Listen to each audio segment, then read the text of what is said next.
So here we are today. We're going to actually put these three scanners to the test. Now what I have here is I have three of the typical kinds of documents I may want to scan. Here's a receipt from B&H. It's two-sided, even though I usually don't care about the other side. But it is a two-sided example. Here's a tear out from a magazine. Maybe you want to scan a magazine article. You know, it's again two-sided, it's glossy, it's kind of slick. And then I have a typical Staples receipt, which is, you know, typically longer than the 8.5 by 11. And by the way, Staples, why are your receipts so long? So what I'm going to do is I'm going to pick up all three of these, and we're just going to walk over to my Scansnap, the 510M. Now the Scansnap is the top of the line of their Scansnap scanners.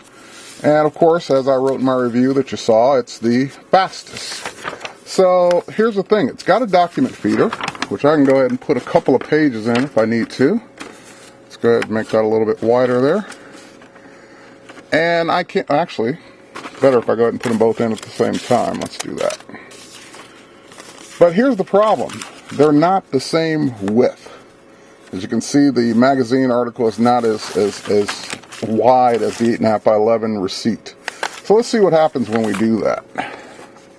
Should still be okay. And we'll just go ahead and tighten that up a little bit. And all I have to do right on the Scansnap scanner is there's a big scan button right there.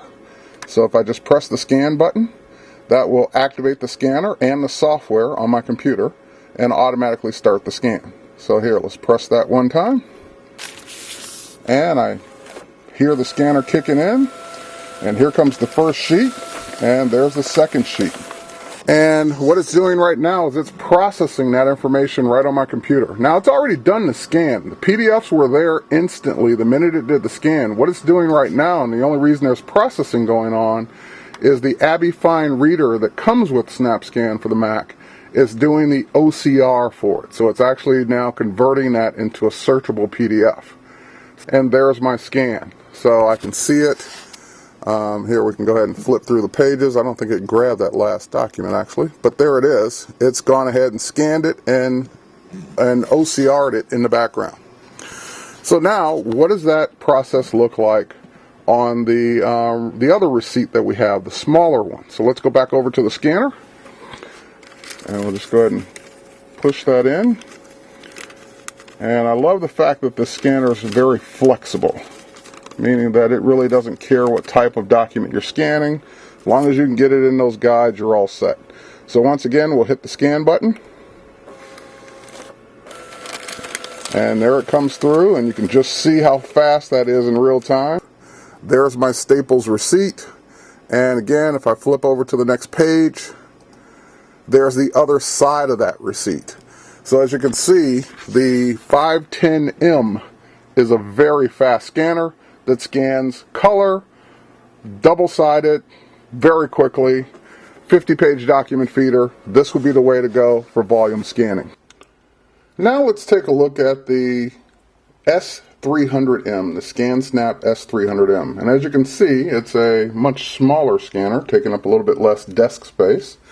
And the way this scanner works is it's pretty much automatic. The minute you open the door, or the lid I should say, to the scanner, it kicks on the power, it does a quick little self-test, and the software on the computer now knows it's ready to go. It's got a scan button right on the scanner. Now keep in mind that this scanner does not come with that Abby Fine software to do the OCR, so it's just going to scan it to a PDF and that's it, you're on your own. So we'll hit the scan button. And I hear the scanner kick on. First page is coming out. So not as fast, but certainly not slow. And there's the second page. So I'm just going to go ahead and name this file test, so that it can go ahead and deal with it and save it to the folder. So now we'll hit the scan button. And there we are, scanning that long Staples receipt.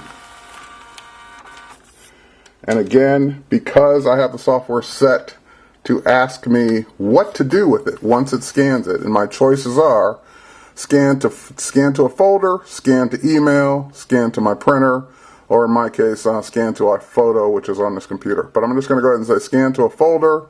Then the next thing it prompts me for, again, is the name of the file, and of course, what folder do I want to save this to. So I'll just go ahead and leave it the default name that it gave it, hit save, and then my PDF is now in my documents folder where it told it to scan it. And once again, there it is. We can, of course, zoom out on that.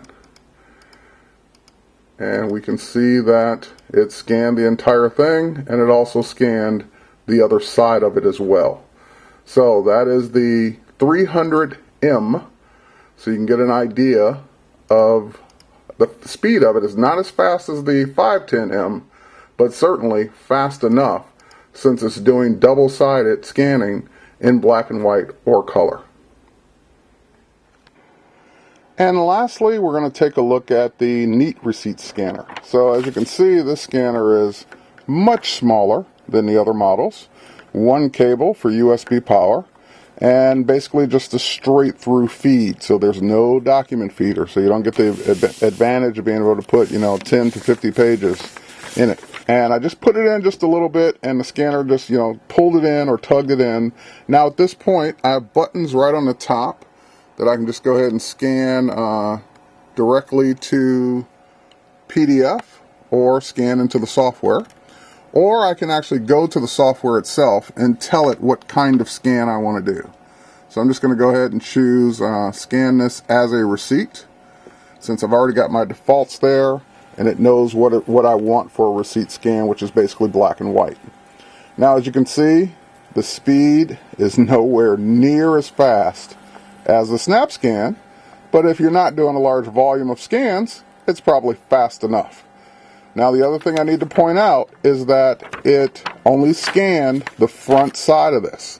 So if I needed to scan the other side, that means another pass through the scanner. Alright, so then we'll just say scan receipt, and again, this is what this particular scanner is good for, scanning receipts, not so much scanning 8.5 by 11 documents.